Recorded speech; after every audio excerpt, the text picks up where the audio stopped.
Thank you so much for joining us on Saturday night. It's 8 p.m. We're going to take a few more minutes. I know people are joining us on Saturday night.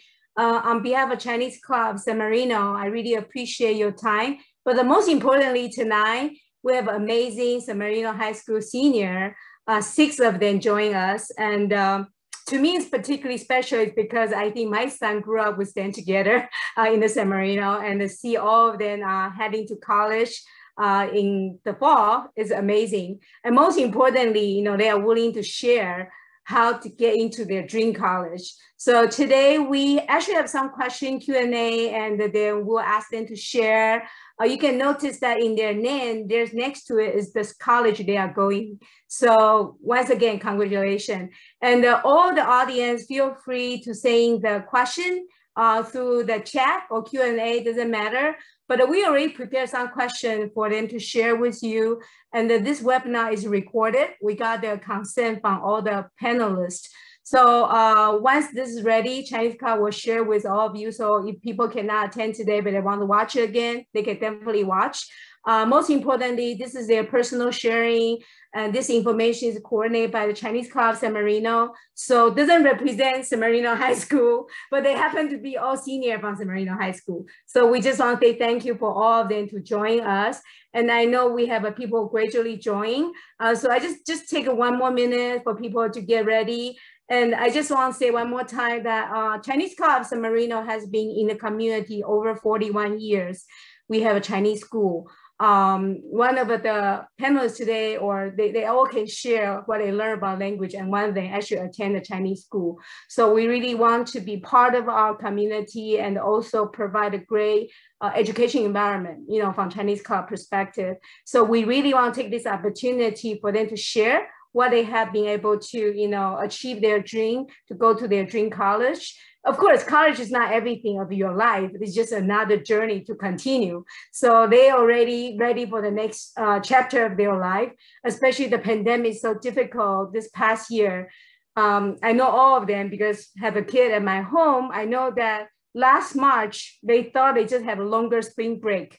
They're going to be back to school very soon, but end up never being back to school for a whole year. So their senior year pretty much is online. They're all very familiar with the webinar and Zoom. So today, no surprise to them, we are going through the webinar. We're going to ask the question. So I guess now is about the time. It's already 8:03. I want to appreciate everybody's time. Our webinar is from 8 p.m. all the way to 9:30. But if we can go longer, I think the student doesn't mind, but if you have any question, we already prepared some question to ask. You can wait until the end. Unless we didn't answer any of your question, then sure, put on the chat. If you can just tune in and listen in the beginning, I think that'll be helpful. So I guess that's pretty much my opening remark. Once again, on behalf of Chinese Club San Marino, thank you so much for joining us tonight. In the beginning, I'm actually going to invite each one of them introduce themselves with their name, which college they are going to, and currently what kind of position they have within the San Marino High School, either as ASB or club or any of the sport leader. So I'm going to start with, I guess, lady first. I didn't tell them the order, but I told them I'm going to call their name so they'll be ready to share. So that's welcome, Amber. Hi, my name is Amber Fung, and this fall I'm going to be attending UCLA as a pre-sociology major and a public affairs minor. And I'm doing a pre-law track, and currently I'm in my 4th year of student government at San Marino High School, and I'm currently ASB treasurer. I'm also in mock trial. I'm also the events coordinator of a community service club called Girl Up, and the president of an activism organization called the Gender Sexuality Alliance. Wow, good thing you speak very fast. She has a very long title. You see, that's the high achiever always go through. My next one go to the gentleman. How about Luke? How about share yourself? Hi, good evening. Thanks for coming. My name's Luke. I'm going to MIT this fall. I'll be majoring in chemical engineering with a minor in Japanese and hopefully a second minor in brain and cognitive sciences.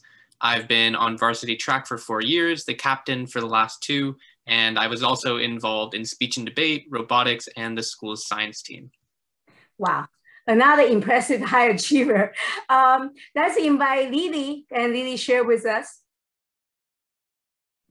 Hi, my name is Lily, and I'm currently a senior at San Marino High School, and I'm planning on going to UC Irvine for pharmaceutical science next year.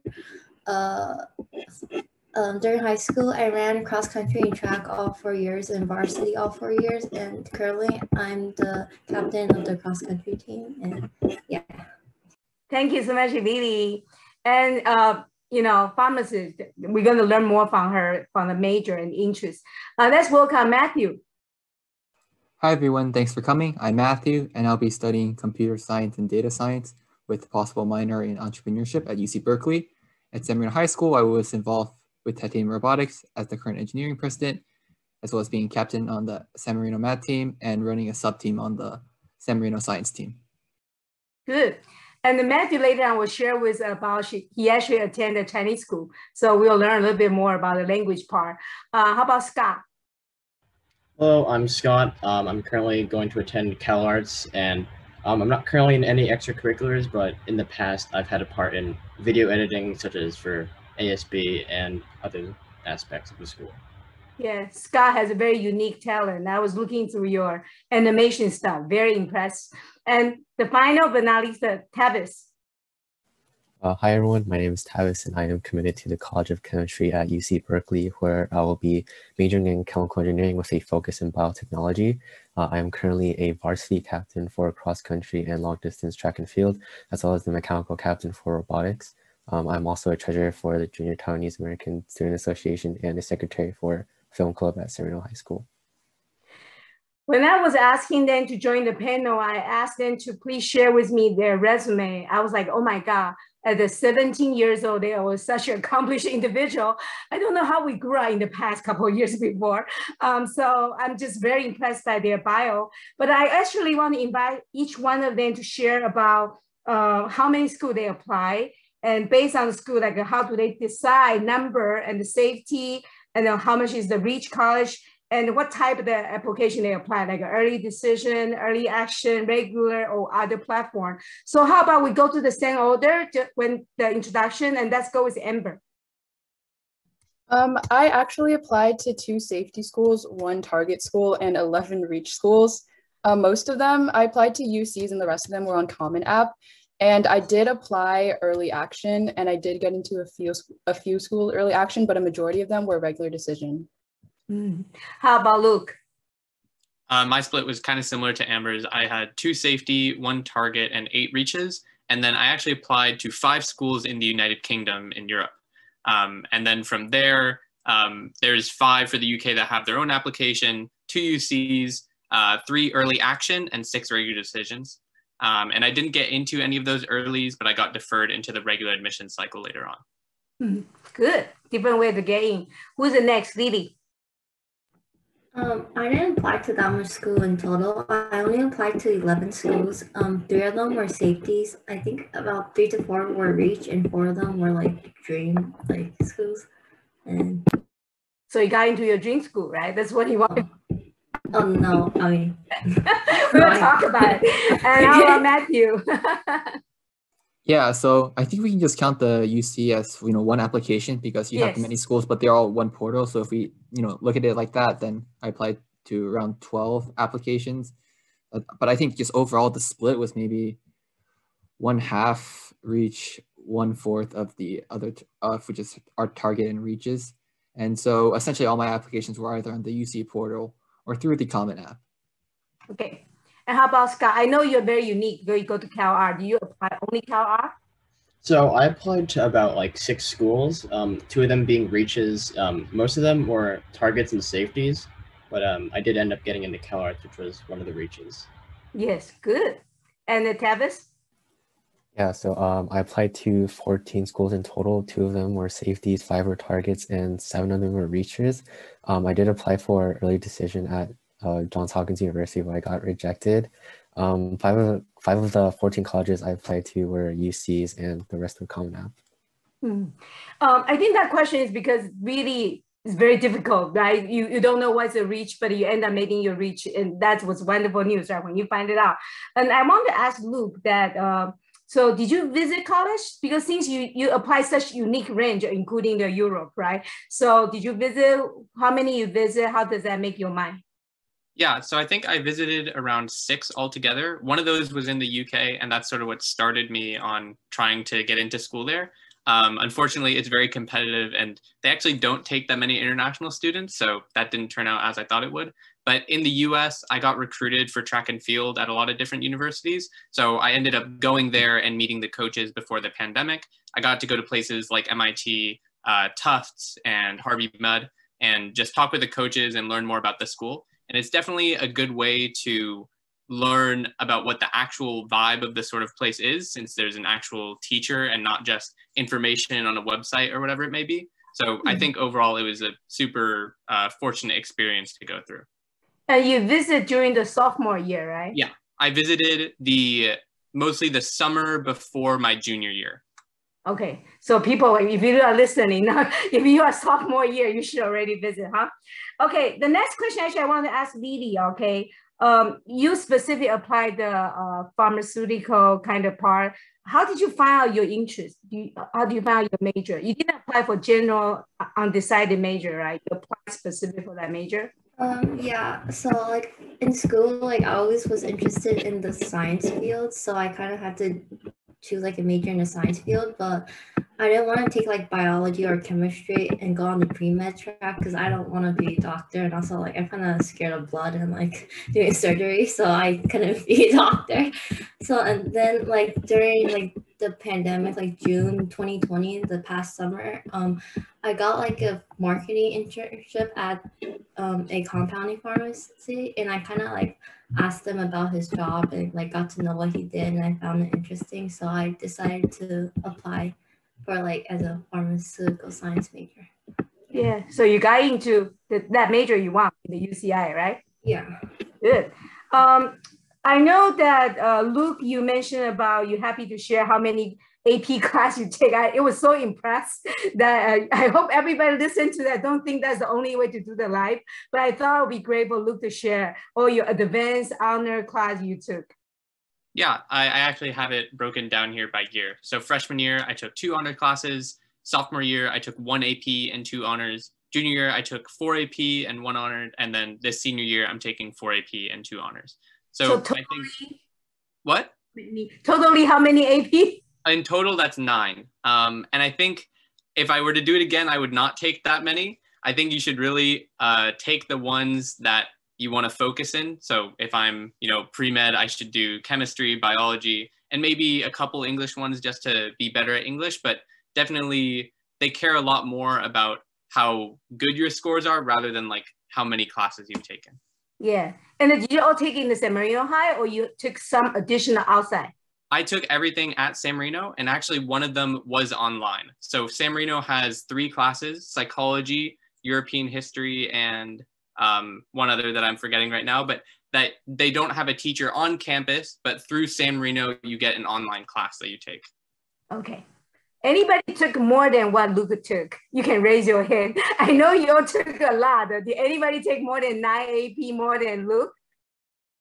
Okay, that topped the record. Okay, but nobody needs to do that many. That's what Luke said, right? I thought maybe many of you can raise hand. How many of you take a SAT? Just raise your hand.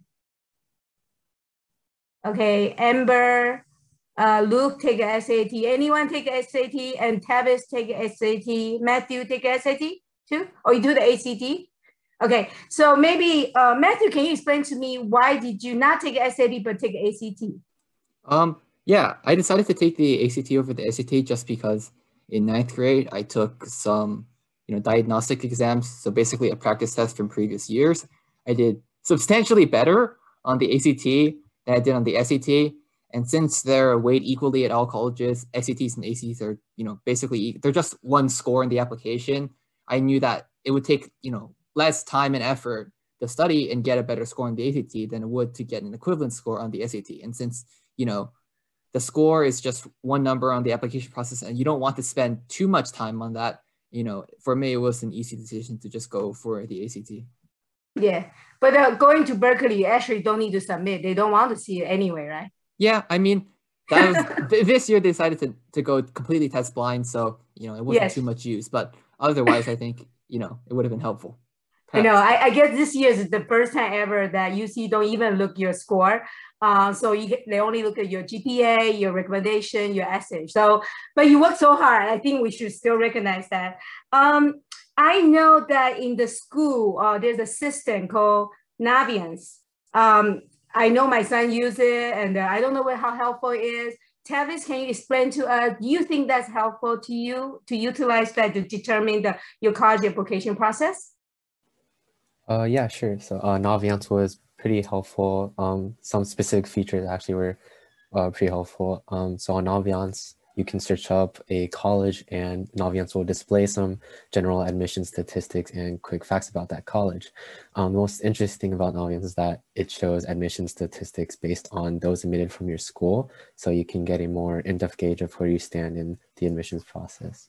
Another pretty useful feature was the scatter plot feature, which plots you on a graph of college acceptances and rejections with GPA and SAT scores displayed.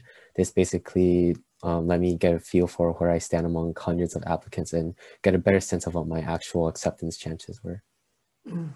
So the San Marino High School teach you how to use this system, or you spend more time figure out yourself? When did they start teaching you how to use the system?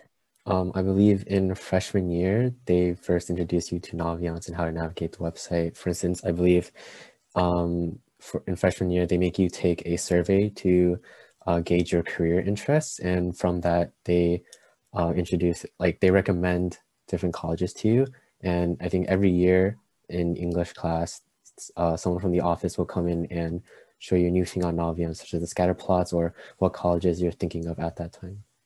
Okay, so Naviance was not existing a couple years before, right? It's a recent system people start using. So I thought it'd be great to ask that question. Thank you so much, Tavis, for. I think next question, I don't know how you guys are willing to share. How many of you actually has outside college counseling advisor? If you do have it, can you raise your hand? Tell me you use outside help in addition to school. Okay, Luke has it, Matthew has it, Tavis has it. Okay, we have 3 and 3, so it's 50%. Good. So doesn't matter, right? You want to find a way can help you out. Amber, can you kind of explain to us that when you have to write a college essay, do you kind of ask someone to review and then make a comment in addition to a school teacher, of course? And who else did you share your essay? I actually didn't share my essay with any of my teachers. Rather, I shared it with my friends and my brother. So I had one of my friends who's currently a freshman at Duke read over my essay and he would critique me. And I also asked an acquaintance that I'm not as close as to go over my essay and see if she learned anything new. And my brother, who has known me for forever. So I think what's really important when you're asking people to go over your essay is ask someone who's close to you to see if they learned something new from your essay, and someone that's not as close to you to see if your essay provides a new dimension to yourself that they didn't know about before. Mm-hmm. This question actually particularly important this year because we keep talking about the no test, right? Or test optional. So your essay becomes so important. Besides what Amber shared, Lily, do you have anything to share that? How do you have some comment or sharing with other people to read your essay? I think what Amber said was good. Yeah, I agree with you. And is any of your parents want to read your essay? Does anybody want to raise hand? Is your essay was written by your parent? They insist want to read your essay? Nobody? Okay, see, that tell you everything, the audience, okay, as a parent, don't read your kid's essay. Look at, they all got into their dream school without you reading their essay, so that's a good sign. How about Matthew, can you kind of explain to us about your recommendation letter? The tip, did you do the brag sheet, and how does that work? Which teacher you asked for your recommendation letter? Yeah, so in terms of the teachers, I asked to give me recommendations for the process. I asked my physics teacher, Mr. Barton, and my English teacher, Ms. Davidson. And, the primary reason I decided to ask those two teachers in specific was just I felt that I had the best possible involvement and performance in their respective categories. So usually you want one recommendation from the sciences and math side of your classes and one from the English and, more humanities oriented side. So, in those two categories, I picked Ms. Davidson, my English teacher, for the humanities side, and Mr. Barton for STEM. not only for Mr. Barton in particular, not only because I was in his physics class during junior year, but also because I've been involved in robotics for a long time. And since Mr. Barton, is the robotics mentor, he also has that additional perspective that I felt he could really incorporate into his recommendation. So in terms of the brag sheet for the school counselor, I think just one tip I would give to the audience out there is just try to share as many perspectives about you as possible. I think this is very true for San Marino high school students, at least. Maybe at other private schools, it might be different. You might have a closer relationship. But I think at San Marino, just the ratio between counselor to student is not super favorable. So I think in the brag sheet, just try to share as many aspects about yourself as possible and really think about the questions and what you want your counselor to incorporate, because your counselor is just going to write what you have in the brag sheet. And so if you don't provide information in the brag sheet, you're not going to write it. So think about what you want. Think about, what perspectives you would want the counselor to send over to the colleges you apply to, and, format your brag sheet according to that. Do you also get a recommendation from outside the San Marino school, like maybe your internship? They write a letter for you? Yeah, I think we might talk about this later, but I also asked for a recommendation from the grad student I did research under throughout high school. So I think there's another question which we'll talk about how we utilize outside time. Good. So we'll get more into depth about that later. Yeah, okay, excellent. Anyone want to add about how you find the recommendation letter from your school and any other suggestion other than science, English? Is that pretty much the way you guys go to for the recommendation letter? Okay. Next question I actually want to particularly ask maybe Luke to answer is because UC has no interview. So all the kids who go to UC, you don't need to do the interview, but a lot of private schools, especially Ivy League, they want to do the interview with the student. Maybe Luke, you can share your interview experience and some of your tips. Yeah, so for MIT, I had to interview. I had to do it for a couple of the Ivies I applied to as well. And most of the time you'll get someone that's from your area and is either, staff or faculty, or most of the time is an alumni from that school. So I actually got someone from San Marino. So I got to talk to them about a lot of stuff like unique to our city. But I think one of my bigger pieces of advice that a lot of people may not necessarily understand going into these internships is that, or interviews, is that you shouldn't pre-write your answers. A lot of the time we like to think of, oh gosh, what are they going to ask me? Because it helps reduce our nerves. And that is a good thought to have. It's good to go in having an idea of what you might get asked, have an idea of what you're going to answer with. But if you try to write out your answer perfectly and it doesn't go well, you'll get all jumbled up and messy. And I think one of the best ways to think of these interviews is it's really a conversation. So I think one thing you should prepare is definitely questions, things you want to ask the interviewer to show that you're engaged, that you're interested, etc. And really, even if you have a couple stumbles, if you say or when you speak, that's totally fine. Just treat it like you're talking to someone and you're trying to learn about the school just as they're trying to learn about you. And it's also the Zoom, right? Because it's a pandemic time. So all of my interviews were online through Zoom. Okay, good. Did they ask you to show video or anything? Yeah. Mm-hmm. So I would wear, a dress shirt, something nice. Okay, good. Good tips. Okay, if anybody want to apply outside the UC, you do need to prepare the interview. My next question actually want to particularly direct to Scott, because Scott, you are special on the CalArt. I'm pretty sure you have to do the portfolio. Can you kind of share with us how you put your portfolio together? What did you submit? So my major is graphic design, and I basically put together a portfolio in the span of about a year or two before January, which is when a lot of the applications are due.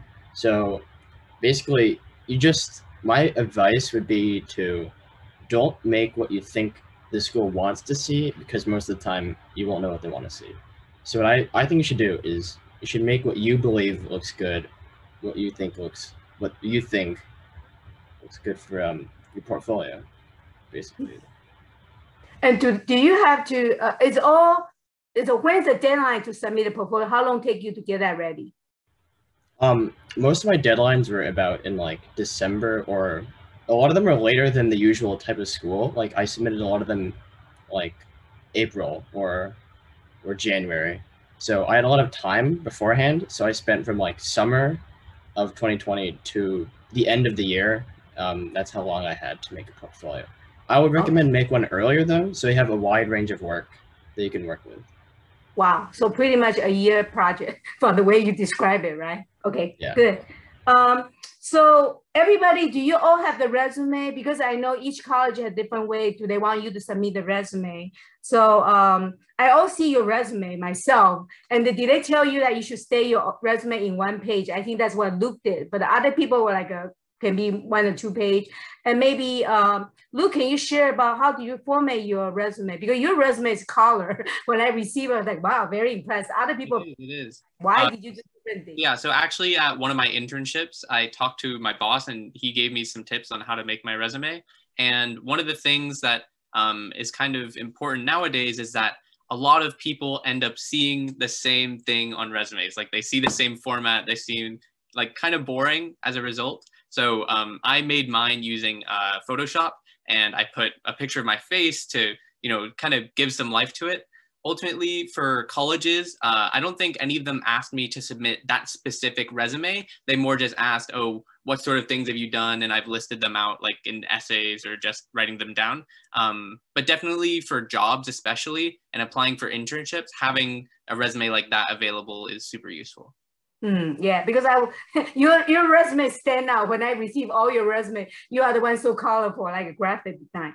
Finally, I want to ask regarding the application side, there's always a final piece, right? Financial aid. And I know many San Marino parents may not think about applying, but one of our speaker today can share with Tavis.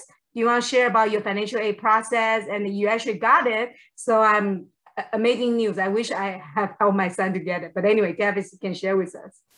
Oh, yeah, sure. So I can talk a little bit about the financial aid application process. So my mom actually urged me to fill out the FAFSA form, which stands for Free Application for Federal Student Aid, as soon as possible. We basically filled out the form and submitted it the week it became available. And we were sent an email about a week after about how much financial aid we would receive, and ended up qualifying for an unsubsidized loan of $5,500, which means that we have to pay it back on an interest rate. I think the main reason we qualified for FAFSA was because it's kind of a first come first serve system, and we applied pretty early. There were of course other factors such as financial income and the fact that my parents were planning on retiring soon. The thing about FAFSA is that you can only send your FAFSA application to 10 different schools at a time. So you should definitely consider each college's location, whether it's in your state or out of state. So you have to consider moving there and the out of state tuition costs, as well as private versus public tuition costs. FAFSA also requires tons of financial information. So if you want to get it done early, you should definitely ask your parents to gather that information as soon as possible so that you can submit your FAFSA.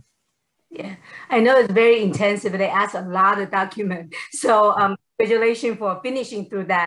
I see the chat that is a question, and some of our panelists already answering that. So it's wonderful. There's a question that actually particularly asks the student what they like to answer. So the first question I had is that, how did you balance your schoolwork, extracurricular and the community service?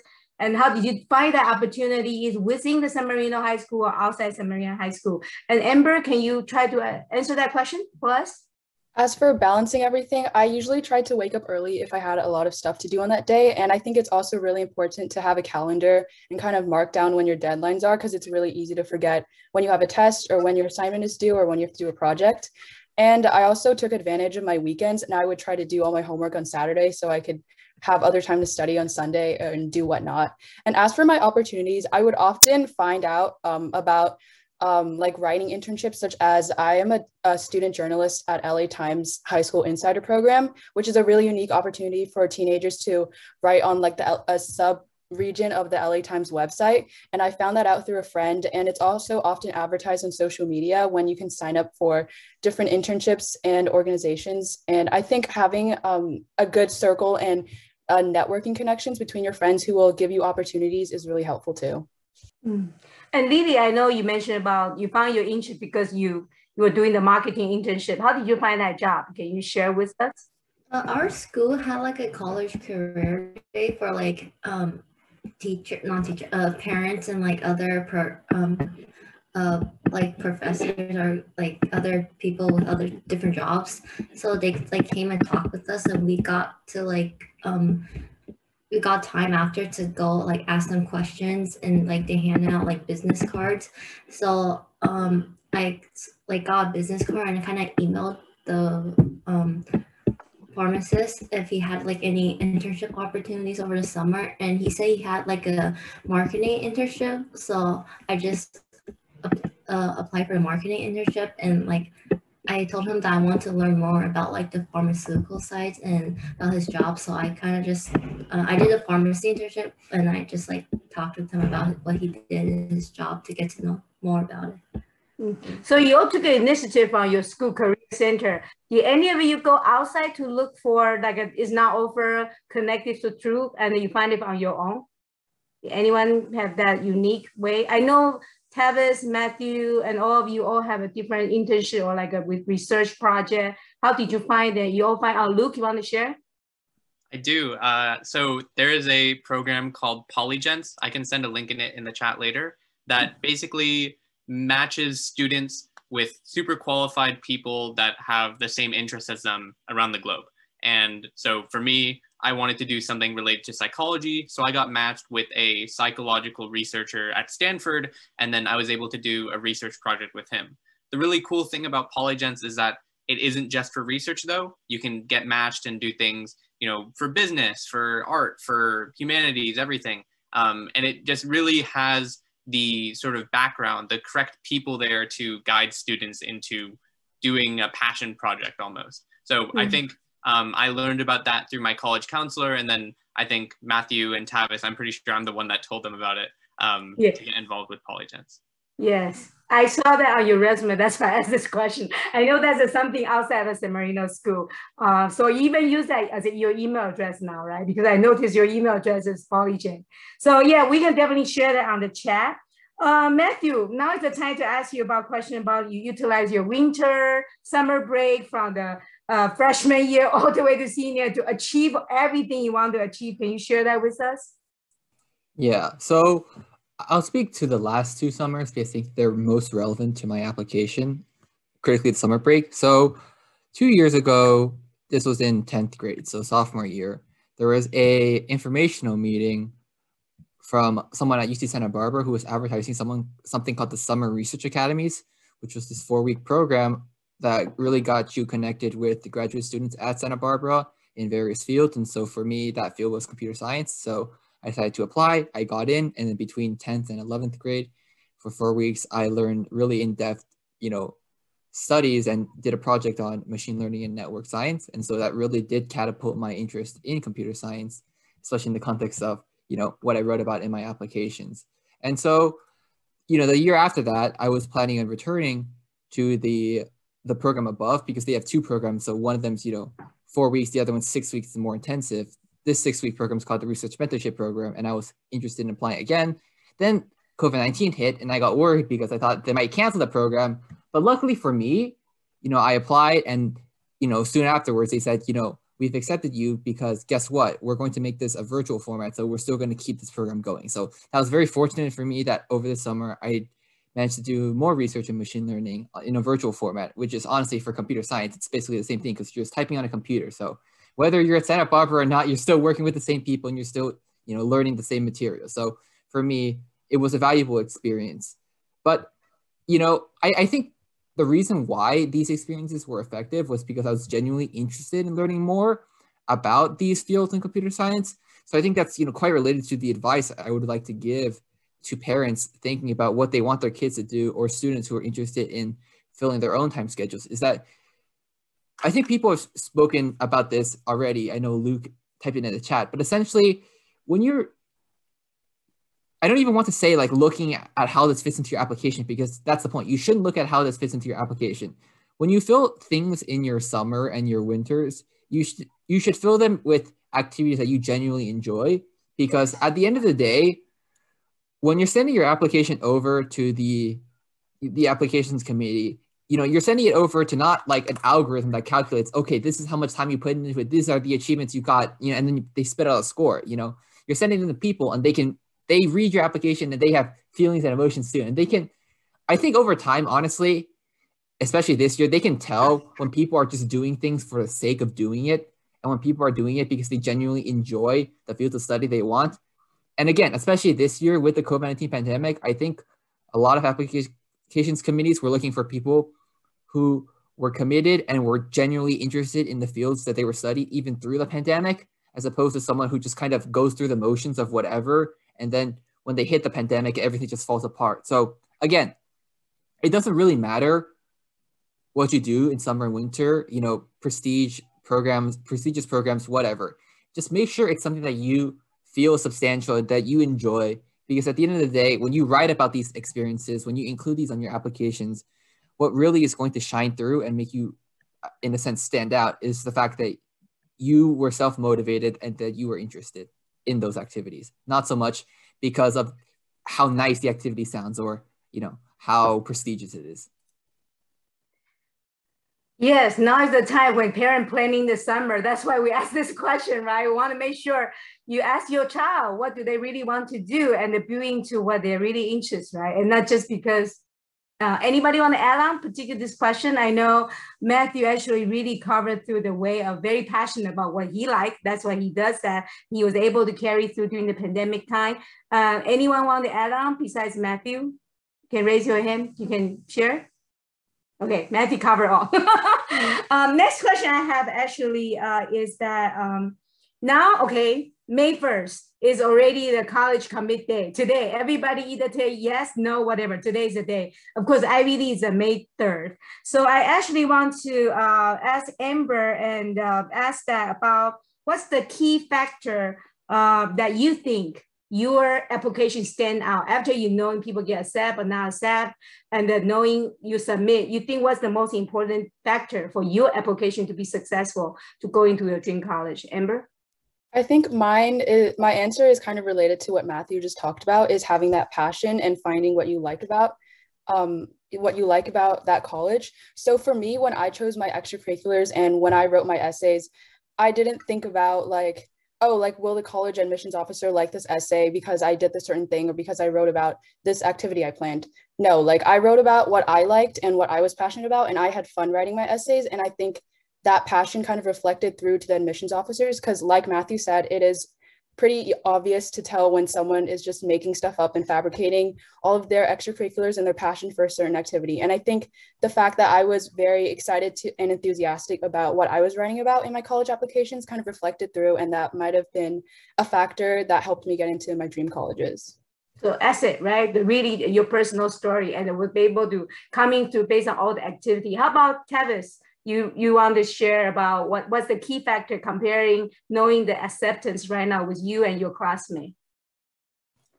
Yeah, I think one of the main things that like kind of separated me from other applicants was like mainly finding like what you're passionate about, right? Of course, like GPA and your grades matter, of course, but you have to make it clear to the college admissions officers what your passion is. For instance, if you want to for instance, in my case, I wanted to major in chemical engineering, and since chemical engineering at UC Berkeley is pretty selective, I have to find a way to make sure that the college admissions officer know that I'm serious about this major. So that's why you have to look for those opportunities specific for your major, not just anything that looks fun or essentially just cloud chase for things that look, you know, intellectually difficult. You should just find things that genuinely make you interested, or things that you find fun or passionate about. Of course, you can look for these opportunities at universities, but you don't have to go to like mainly prestigious universities. Honestly, any university that offers a solid program you can go to, because as long as you attend it and gain a lot of experience and insight from that, colleges will know that you care about your major, you're passionate about it, and that's how you stand out from everyone else. And Scott, I want to ask you is because you are Cal Art, right? And you, of course, portfolio is the most important thing, but you still need to write an essay, right? You have to explain to them why your passion going through. What do you think about your essay able to go to the one college you really want to go? So writing the essay, if you can even call it that, really, it's more of an artist statement for art schools. So it was different for each school, but for Cal Arts, the real goal was to convey your like passion for the major you're applying to. So it was important to, like, in a concise way, convey to them how much you're invested into this genre or medium, so they can see that you're committed to the school. So passion, right? Your interest, all the story is everything you love to do, and you have to translate that into. I think Matthew, you probably can also share about that. I know you all have a high achieved GPA, of course. I look through your GPA, your AP. You think that's a very important factor in addition to the essay? I know essay is very important. What's other factor is also important to your application? Okay, so I think there's a lot of information about a lot of opinions out there about GPA. So I think I can try to tackle, I guess, that question as best as possible as to like how relevant that is. So my understanding is that, you know, GPA is important. GPA is important. I think, you know, at a baseline, most colleges in the application process, when they look at your profile, the first thing they're going to look into is your course rigor and how well did you perform in your courses. And this, you know, the reason for that is simple, because they want to take students who they know are going to succeed in their colleges and not, you know, drop out, fail, and, you know, go live in a village in the wild or something and give up on college. So they want to find people who will succeed academically. And so GPA is often the strongest indicator of that, to extent how many APs have you taken, how much rigor have you gotten, and how well did you perform in those classes. And so depending on your major, you know, what courses you take can differ. You know, if you're going to focus in, you know, in the medical field, perhaps focus more on the natural sciences. And if you're more engineering oriented, then that can definitely try to get as much possible as you can in physics and mathematics. But I think, you know, GPA sets you up for success, but up to a certain degree, it really doesn't matter. Like, you have diminishing returns the more you know, invest in GPA. Like, is it really necessary to have 14 APs and like 13 honors and then all these courses? And then you have, you know, community college courses and this course and that course. Like, honestly, courses up to a certain degree, they matter and they're important, sure. But once you're good enough, it really just comes down to what are you doing with your time otherwise to make the world a better place. I think I think I agree with that, but I think our audience would love to know, each one of you, if you are willing to share your GPA score. It's an honor system. Matthew, are you willing to share about your GPA? Sure. At San Marino, I had a 4.67 weighted and a 4.0 unweighted. Okay. Anybody want to share?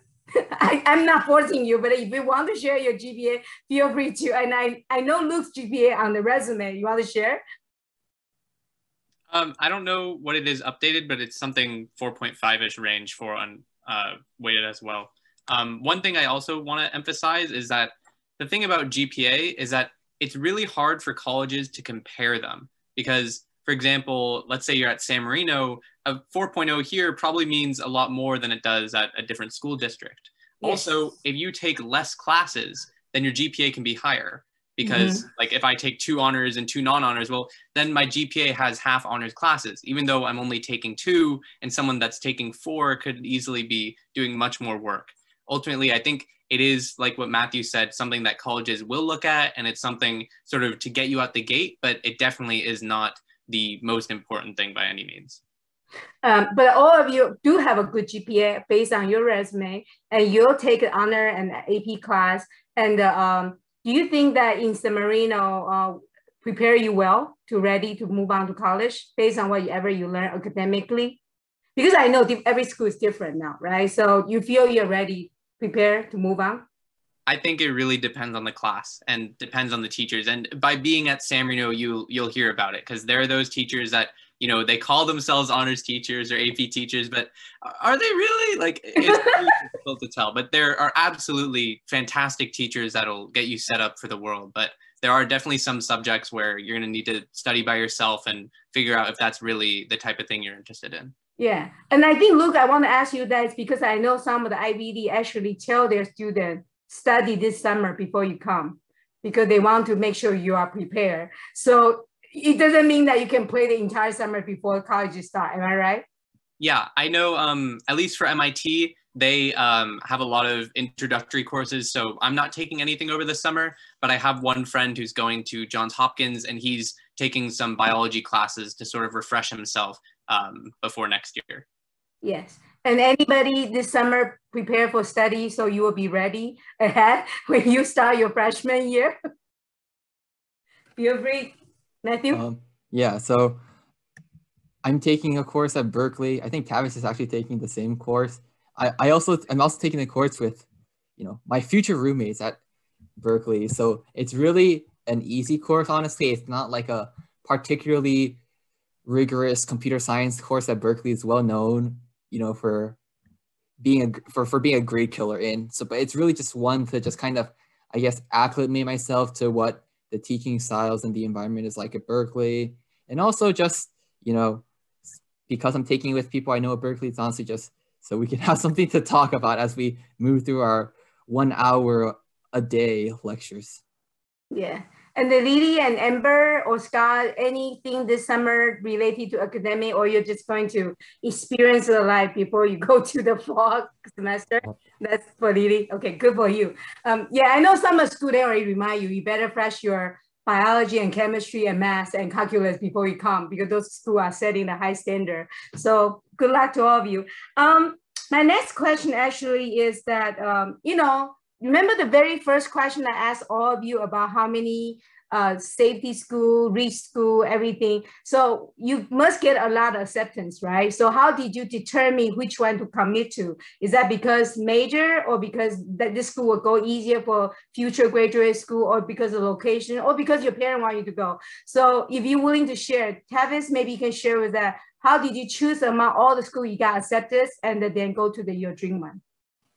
Yeah, sure. So out of all the schools that I accepted, when I was considering my major, chemical engineering, my main options were Santa Barbara, Berkeley, and waitlist for LA if I ever got off the waitlist. But it was mainly between SB and Berkeley, because although their names have a great difference in prestige and ranking, I think the main thing I was looking at were opportunities. So Berkeley is infamously known for being competitive, especially in a lot of the STEM majors. But when you look at SB, it's generally, there's a lot more opportunity to reach out to local internships and a lot of job opportunities in the area.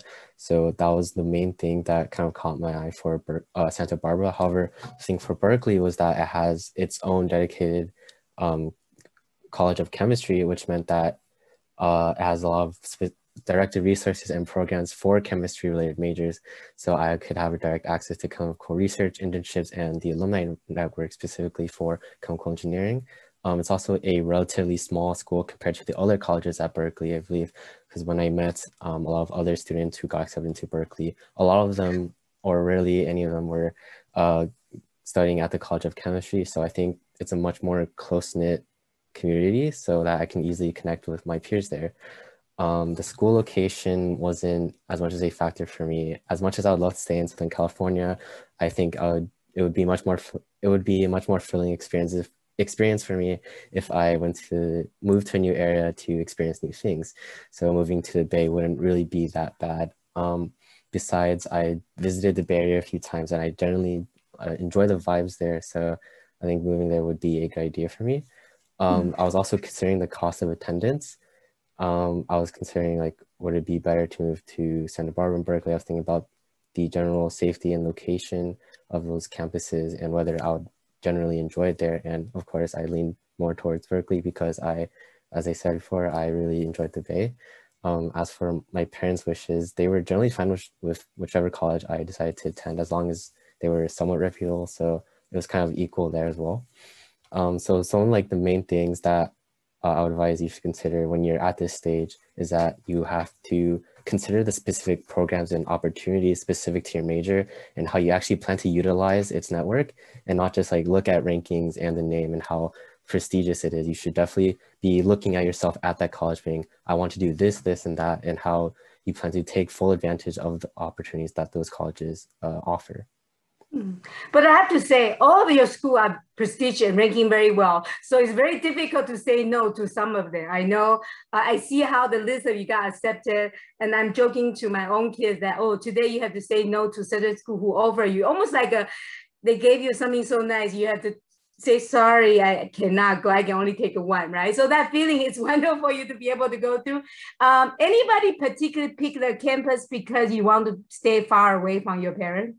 I'm just curious. Okay, Luke and Matthew, and I know UCLA is very close to the San Marino. Cal is not far, right? UCLA is not far. So Matthew and Luke, you all want to fly away? Not exactly to get away from my parents, but definitely away from Southern California. I wanted to try something new. So actually close, like near the end of the application phase, I cut out USC, I cut out UCLA. I wanted to really try someplace new. Okay, good. And then Matthew, I know you got accept so many schools, right? And is the Berkeley is not the farthest, but kind of far, right? Yeah, I think it's really because, especially since I'm interested in technology, that Berkeley, just that environment is just so unbelievably optimal that it's hard to pass up on that opportunity.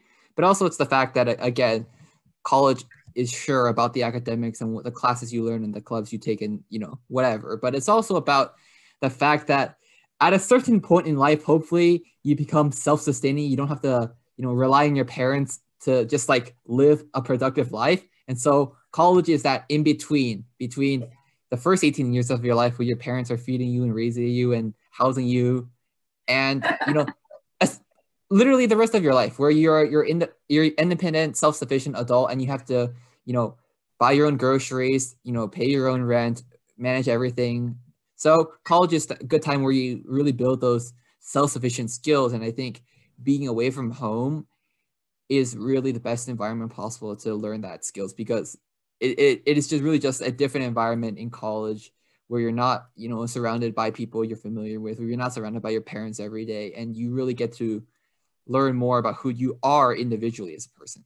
So I think being a little far away, and again, Berkeley is not so far away that it's inconvenient to come back should that need come up, but it's just a good balance between, having to come over for the weekend and, only visiting them during holidays. So it's a good mix.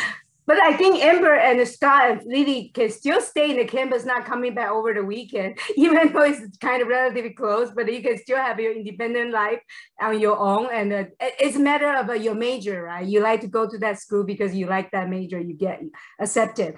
I do want to ask the question about, what's the one advice you want to give to parents who are supporting their kids going through this process? Because I kind of feel parents are more anxious than kids. And then you guys very knowing what you're doing. So if you are willing to share about what would you suggest, because there's so many parents listening and some are students, what would one advice you will give to parents? And I'll go with Luke first because you offered to answer this question specifically. Yeah, absolutely. I think obviously parents play a super important role in getting their kids to college. But I think one thing that that we need to realize is that ultimately it is the kid getting into college. So I think the role of the parent is then give opportunity. Tell them, oh, here's an internship that you could get. Here's a class you could take, but definitely don't force them to do those things. Give them the tools, but then have them use those tools to actually figure out what they want to do. Amber, and in addition to what Luke has shared about giving the independent suggestion, any particularly from your perspective that or your experience, how parent or peer or family can be supportive? I definitely agree with Luke about not pressuring your child into studying something that the parent wanted to study in college, but they didn't get the chance to, so they're making them take it. But I think another important thing to keep in mind is that you have to be there for your kid mentally, because applying to college is really mentally taxing, because you're writing essay after essay and you have to still go to school and do well in school at the same time so you can get into those colleges. So it's always nice to be supportive and don't scream at your kid if they miss one assignment or something small like that. It's always really nice to just have some support at home. Yeah. Tavis or Matthew, Scott, you want to add on to this particular question? Not saying that your parent did that to you. You just say you want to suggest. I can give a perspective, I guess. So I think in the world there are many societies in which your educational background is a significant source of prestige in how you are, in how you are viewed in society. So where you went for your undergraduate and the marks you got or whatever. It really determines, you know, the recognition you get in the world. I think in the United States, that's really not the case. I think the United States is a world where things are perhaps a little bit less focused on where you go and more focused on what you do. So I think the key takeaway for any parent really is to just know that the success of your child is not dependent on the name that they get after 4 years of college. And when they graduate, they have a diploma that says you went to whatever college. It's ultimately about what they chose to do in their 4 years in terms of, you know, the clubs that they did at the college, the activities, the internships, the, you know, research they conducted. So at the end of the day, it's not about the name. It's about how you decide to use your 4 years in order to explore your own interests and further, you know, your own career. Should that be your, you know, again, it's all about tying it back to your own interests and your own passions, because, you know, life is a long, long journey, and you can't sustain that eternal 70, 80 year journey through your parents' pressures alone. At some point, your motivation needs to come intrinsically. And so it's better to build that intrinsic motivation during college through your own passions and through your own work than it is to be forced to derive that somehow because your parents are casting down this expectation for education and, you know, for what you need to major in, for you, what you need to study in. So it's all about, college is all about finding your own passion, much like what high school is for. It's all steps to gaining independence and self-sufficiency. And I think, Scott, you probably have a very unique, you very early on, you are artist. Even my son is a classmate with you at the middle school. He already know you are amazing artist, and you always know you want to go Cal Art. And how does this journey? You need to convince your parent, or you don't have to? They can always do whatever you want and support you. So I had the benefit of both my parents are like the artistic types, so they from the start knew I was going to go to that kind of college. So they knew Cal Arts was high on my list. So I had the benefit of them helping me through my college journey, but them giving me advice and tips on how to make a good portfolio. So they're very understanding. They know they actually in the profession can help you and give you some guidance. Tavis, how about you? Did you really just want some parent provide some advice, or you pretty much think just like how Matthew, Luke, Amber say that you find your own passion? Yeah, I think I agree with you know, Matthew, Luke, and Amber for say like parents shouldn't like really pressure their children to studying one thing or whatever, and they should just like kind of let their child decide what they want to major in. My parents are like pretty hands-free in terms of academics and just kind of let me kind of explore what I wanted to explore, right? So whenever I asked them whether I could, you know, attend these chemical engineering programs, they're like, yeah, sure. Like they didn't really question it or really advise against it. So I think parents should generally be supportive of whatever their child wants to explore, their passions and whatnot. I think also in the admissions process, you should kind of just trust the process and not like try to apply too much, like put too much pressure or stress on their children, like constantly asking how their applications are going. You should just kind of, you know, be a bit more hands-free, but not completely like hands-free, just like just let them, you know, figure out what they want to do on their own and just trust the process. And I know, Lily, in the very beginning, I asked you about how you find your interest. You say you are interested about pharmaceutical and you were able to get into, you find that. But when you were going through the entire from freshman all the way to senior year, was that clear to me? And that's where you want to go, and your parents just let you decide what you want, and or they are trying to provide you different advice? My mom was generally like, she wasn't like the really strict one to like force me to go to be a doctor or anything. She's like, she offered, she recommended that I be a doctor, but she didn't like make me like go to med school and stuff. Yeah. So I didn't like know specifically that I want to be a pharmacist until like I think after I got interested. I just like thought about like the jobs, a career path I can have, like, because I really like can't be a doctor or like anything with blood or like or surgery or anything. So I just thought about like the other options I had left, and I just found an internship and found that pharmacists seemed to be like fit like what I want to do. So yeah. And I know in the question Q&A, people want to see your resume. I'm not going to share your resume with anyone, don't worry. But I do think that because at the very beginning, I have each one of you introduce what kind of position you are, what kind of club you involve, how many of that. I think some of them probably missed because when we started, we only had 30 some people. Now look at, we have 70 people. So that means people miss your first introduction. If I can, I'm gonna ask each one again to repeat your name, the school, your major you're going, and all the other class you're taking and club. One more time, slowly, speak slowly, so they know how impressive you are. Okay, I'm going to start with Amber.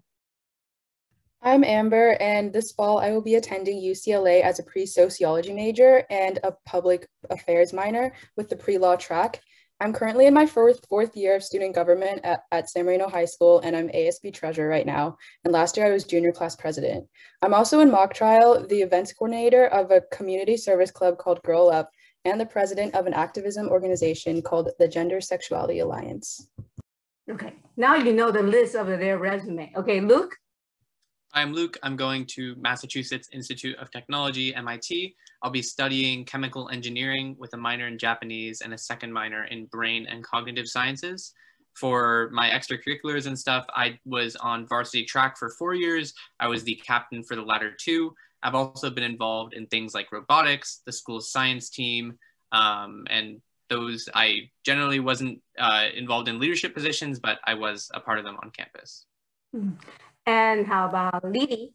Hi, my name is Lily, and I'm planning on going to UCI as a pharmaceutical science major for next year. For extracurriculars at school, I've been in varsity, cross country, and track all 4 years, and I'm captain this year. And for clubs, for leadership position, I was mainly secretary and publicist, like junior and senior year secretary and publicist for Green Club. And I'm also for like non-leadership like activities, I'm also a member of like the Student Wellness Center, and also I did science team for a year, and yeah, that's it. Wow. I don't know how you have $72 a day or whatever. Matthew? Yeah, hi everyone, I'm Matthew. Thank you for listening to our questions and responses. I'm going to be studying computer science and data science with sub-interest in entrepreneurship at UC Berkeley. At San Marino High School, I was mainly involved with titanium robotics, where I served as the engineering president this year, the San Marino math team, where I was captain this year, and the San Marino science team, where I ran a sub-team for a competition called Science Bowl. Okay, Scott? I'm Scott. I'm going to be going to CalArts for graphic design, and we'll be transferring to experimental animation. And I've had a part in different parts of the school, such as ASB or other video editing jobs. Thank you. And Tavis? Hi, I'm Tavis, and I am committed to the College of Chemistry at UC Berkeley, where I'll be majoring in chemical engineering with a focus in biotechnology. I am currently a varsity captain for cross-country and long-distance track, as well as mechanical captain for titanium robotics. I'm also a treasurer for the Junior Taiwanese American Student Association and secretary for Film Club at San Marino High School.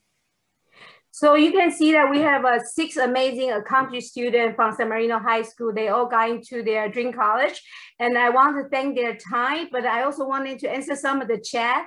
On the chat, actually, people were asking about, this pandemic year, right? With all the election, with the political environment, and as an Asian American student, or some of you are Chinese student, when you go into the college, and that kind of come into your head about how this is going to change, how you're going to face, and is there any concern of you, or you have any particularly regarding that kind of question response? Anyone want to share? Matthew? I can take that, yeah, because I think it's relevant.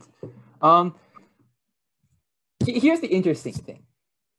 My parents shared similar concerns about the fact that this particular climate, they were concerned, me not so much, but my parents were concerned about the fact that, I don't know, I would perhaps be more disadvantaged because of the ethnicity I came from this year, because that's not, I guess, my ethnicity is not in mode or something like that. But the interesting thing was, I was at a, when I got into Berkeley, I was in this Zoom conference with other people who had gotten in for computer science.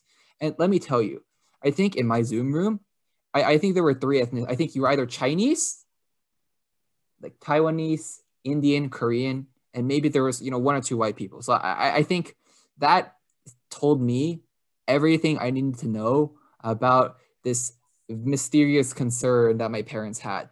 The reality is that I think this year, the application cycle is more competitive because people are applying to more schools per student. I know for me, I applied for more schools than I heard people apply for last year. I think many people can attest to that. I think, one source of data is just the Common App, which reported that although there wasn't a massive uptick in students, which is obvious because, a population doesn't just grow suddenly between grades, but, there were more applications total, which just means that more students were applying to more colleges, trying to catch a wider net. And so perhaps that added to that added somewhat to the competitiveness of it, because now instead of a competitive student applying to just a few colleges and just getting into those, now they're applying to like a larger range of competitive colleges and they're getting into all of them. And so I think, there are a lot of different factors that people are concerned about. I think the big one a lot is that people are concerned that SAT scores are going to impact Asian students negatively because just statistically, it seems that we are more likely to perform better. I'm going to be honest, just with talking with admissions panelists and going to like those meetings with the admissions officers and just listening to them talk, frankly speaking, they mentioned the SAT like once in like a passing attendance and never talk about it again. So in my understanding is that what they look for is first, your academic performance and GPA, that really matters. And then your essays, which contextualize you and make you holistic. It makes you an actual person, not just a set of numbers and activities. And then of course, your activities, commitments, the achievements you've done and whatnot. So those matter. I genuinely think that the SAT and ACT or whatever, those scores are like very, very minor. Like I cannot stress like, once you get an acceptable score, be fair, what's the accessible score? You're talking about for SAT or ACT, 36 a full score, right? So you would say, well, you get 36, it's no different. But if you are 34, 32, this is different, right? Yeah, I mean, like 34, 30, 33, 34, 35 for SAT is like, I guess it does depend on the college. So depending on what colleges you apply for, you should look at their statistics and gauge where you want your score to be based on that, because for different colleges, they have different expectations. So sure, that's a factor. But I just think like once you're in range of like the average scores that or like the median scores that they have, like there's diminishing returns into being like, oh, the upper quartile, the upper quintile or like top, like top 10% of SAT scores. Like, all I'm going to say is, if SAT scores and ACT scores and all scores like that got into Ivy Leagues, then then that would be, yeah, I think I would have gotten Ivy Leagues instead of getting rejected from them. But here we are. So I can tell you that, certainly speaking, there are different factors at play other than scores and test metrics, which seems to be emphasized a lot by parents and other people in this community. But I genuinely think that colleges try to stress that it's about that passion. Yeah, so it's all about passion and not so much about numbers. Numbers are just overrated. Yeah. And I think, Luke, because you didn't go to UC, because all of them go to UC and Scott go to the R, how about your take on, as an Asian student, you particularly feel that during the admission process, how does that affecting you? Of course, you took the SAT, ACT, you took both, and you submit, right? Yeah, so I think one thing about the ACT, SAT is that it's sort of like something that you just have to have, and they'll look at it not to see, oh, your score is so great. It's just more to say like, okay, you've met sort of that bar. It's sort of like opening the door. But I think really the extracurriculars you do, the things you do outside of class are much, much more important. For me in particular, since I got recruited for a sport, obviously improving my times in track or, saying I spent however many hours at practice, that meant a lot more than just having another number on the application. Hmm. And I think, Amber, anything to add on? Because I know UC didn't look at SAT this year. I know you talk about essay, but is there any, I know you share on the chat about a lot of community service that really help you. maybe share one specifically, one more with all? I think something that's important when you're filling out the UC app is that they have 20 like slots to put your activities and stuff, but you shouldn't fill all of them. Like you shouldn't force yourself to fill all of them. And that's the same with the Common App. Like if you just pull out random stuff that you did for like 1 week, like I volunteered at this one place one day and you decide to put that on your application, it just sounds like you're just trying to fill your application, and the admissions officers are going to see through that and see that you're not actually passionate about that issue. So I definitely think that was something that I kept in mind, because I obviously didn't fill all 20 spots, but I still was able to get into my dream school. And I noticed on your resume how you describe how you play piano. How does that help your study? And you actually didn't finish the highest level for piano. You went to the level 9. Can you kind of share that? How did you put that in as your favorite, right? How does that emphasize you as a person? Why you list that as a major accomplishment on your resume? I actually wrote about it in one of my UC essays. So all of my UC essays were about something different. And I think that's something that also helped, was showing that multidimensional side of myself, and something that a person like a stranger, like an admissions officer, wouldn't be able to see if they didn't read that essay. So through piano, I talked about accessing my creativity, and I related it to doing graphic design in clubs and other outside activities. So I think that's how I connected it with my college apps. So even though you are not in music major, everything, you're able to use that to something you learn very long, and then you're able to emphasize that. And actually, I want to ask Matthew, because you actually attend Chinese school and you took a AP, right? And how does it maintain that Chinese language is important to you? Did you kind of emphasize that during your process? You can speak in Mandarin, right? 哦，会说中文，没那么好了。You have to speak English because today we have to speak English. 能跟父母一块谈话就行吧。Okay. Yes. But yeah, I think yeah, so a lot of colleges, they actually ask you about your cultural background. I know notably MIT asks you 2 distinct questions. Like first, what is your like cultural identity? And second, like describe the community you come from. They're very, both of them are distinct. One of them is about personally, like, your personal identity, and the other one's about, the community around you. So for us, that would be San Marino, San Gabriel Valley, Los Angeles, and so on and so forth. So, maybe Luke can answer better as to what he wrote, because for me, I think it was very cookie cutter. But for that, for that essay and for other colleges where I was required to write an essay about that, I did emphasize that, the interesting dynamic between being both Chinese as someone born to Chinese parents who grew up in China and have that culture, and also someone growing up in America with friends who are mostly immersed in American culture and speak English with each other. And so this very, this interesting dynamic, I think is, it's underrated. Honestly, I think there are a lot of fears that,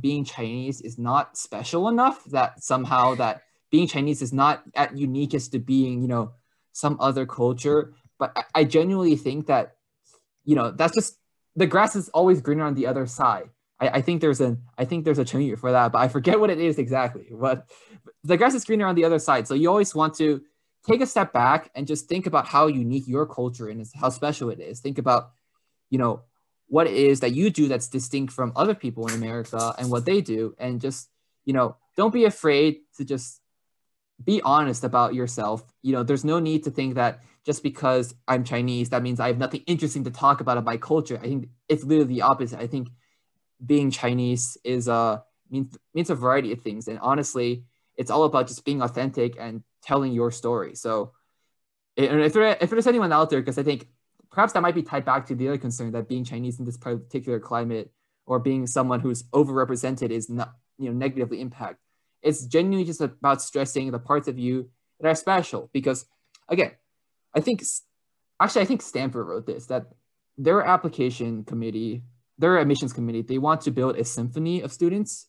So like each student plays their own voice. And so they all, individually, there are unique instruments. You have cellos and you have violins and you have trumpets and French horns and the percussion or whatever, but all together they create the orchestra that provides the I guess the theme, or whatever metaphor they use. They call it symphony, yes. Yeah, a symphony for Stanford's class. So yes, if you're ever concerned about that as a parent, just think about just the interesting and unique experiences that you and your children have, and don't be super stressed about the fact that there are a lot of Chinese students who are very accomplished in the college application cycle, because I guarantee you there's at least a few things about you that are unique to you and your heritage. So don't stress about that. Take a step back, think about like yourself from an outsider's perspective and go attack it from there. Thank you so much. And I know our time was up, and our plan was 8 to 9:30, and you actually answered all the questions I prepared for you, and I really appreciate.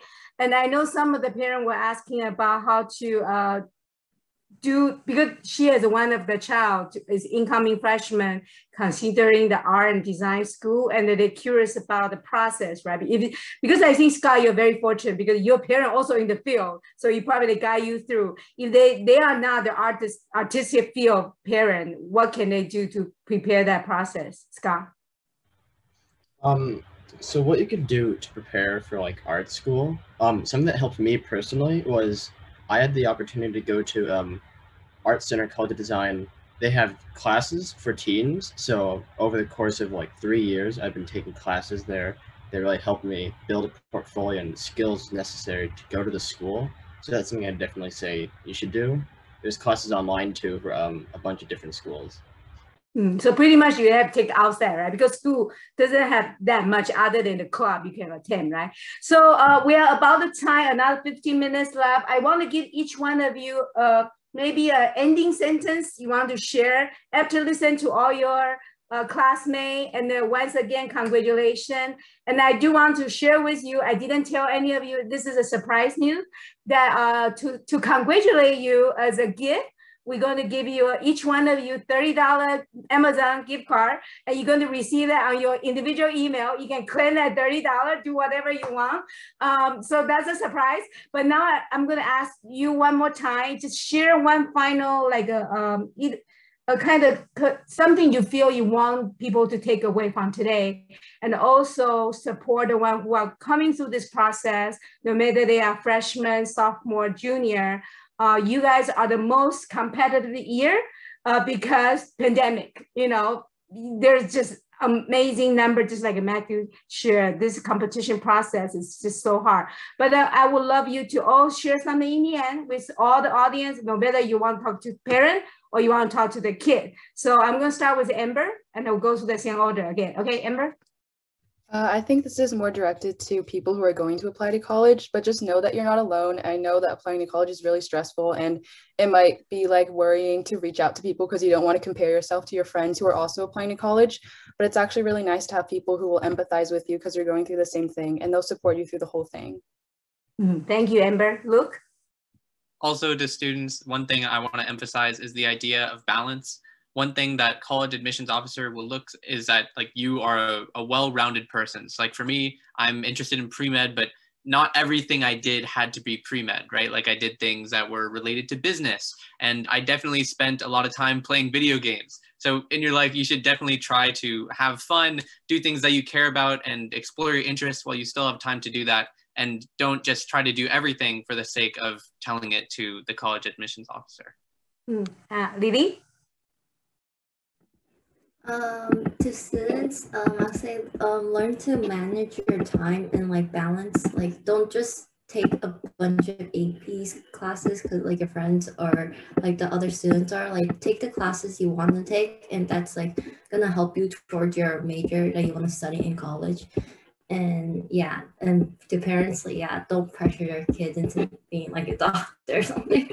Don't pressure a kid to be like doctor. I can repeat that, speaking loudly for the Asian family. Thank you so much, Lily. And Matthew? Yeah, so I think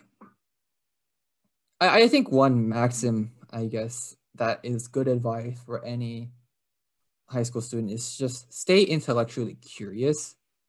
I think a lot of, if you look into like the emphasis that a lot of colleges like place on their students, i.e. when you're doing college research and you look into their, you know, I guess their mission statement or whatever, you know, if you look at what they talk about, a lot of them are not often talking about people who are just hyper focused on one thing. They have their entire career mapped out. You know, I was born in 2003, and now I already know that by 2040, I will be a doctor with, you know, $10 million, and I'll be investing, you know, a lot of colleges want people who are just interested in exploring the world around them and just growing as a person, and not necessarily having everything set out in front of them. So it's always good to have plans. It's always good to have plans and have no plans. So be prepared. But at the same time, accept that life is a journey with many twists and turns, and that at any given moment, your interests, your passions, and what you want to do with your life really might change. So just stay intellectually curious, explore everything, and just don't close off any barriers.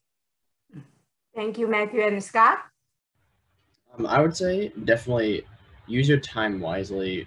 Don't procrastinate, because in art school specifically, they could probably tell 2 years of good work versus about 3 months of bad work. So I would say it's important to make sure you make quality work over the span of a long time. Okay, finally, Tavis? Yeah, so things are pretty odd right now, and I'm sure the college admissions process will be quite daunting, as was for me. And as was my case, I tried to like rush everything and think that what I was doing wasn't enough. But what you try to do is try to slow down and just envision what you want to do and carefully think about what actually fulfills your passions and makes you happy. So just try to not do everything at once, or try to do one thing at a time. I guess besides the study, you must do something fun, has nothing to do study, right? So there's the one question asking you that, what do you do when you are not studying and there's something fun? I think we're ending that as a fun factor at the end of it tonight. Something fun that Ember, you're doing has nothing to do with study, just purely like a whatever you like to do. I play Minecraft with my best friend. Okay, Luke? I meditate and I do yoga to kind of like chill out. That's pretty useful. Okay, and Lily? I binge K-drama. Okay, watch the K-drama, okay. There's nothing to be embarrassed, don't worry, actually it's a good thing. I like it too. And Matthew? Watch anime. Oh, okay. And Scott? I like to draw. But that's related to what you do, so even anything to do outside is still just drawing anyway, just something different, right? Okay, you really want to be artist. Tavis? I play League of Legends with my friends. You see, you all have a fun and you're all well-rounded, and I really appreciate your time. And I know you are still going to school for final months and have a graduation party. Ready to go, and we will see you around in San Marino. And once again, check out your email, because you're going to get an Amazon gift card directly to your own email. Spend wisely. It's not a lot of money, but spend wisely. And thank you so much for accepting the invitation to join us tonight. And I really appreciate you sharing your personal story with all our family around in San Marino, or whoever tuning. And we will put out the record video later on. And thank you so much. And have a wonderful evening. Really appreciate. Thank you so much.